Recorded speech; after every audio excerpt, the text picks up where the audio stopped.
Eradin kanalına keldik. Öğret жұмыстармен balıkçılar отырген мына жерде. Барып ескертулер жасалды.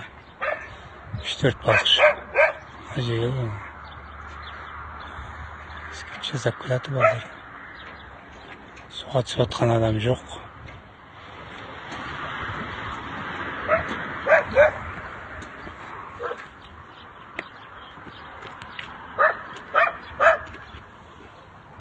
Сталин каналы мына бейтеректен өтетін өткел.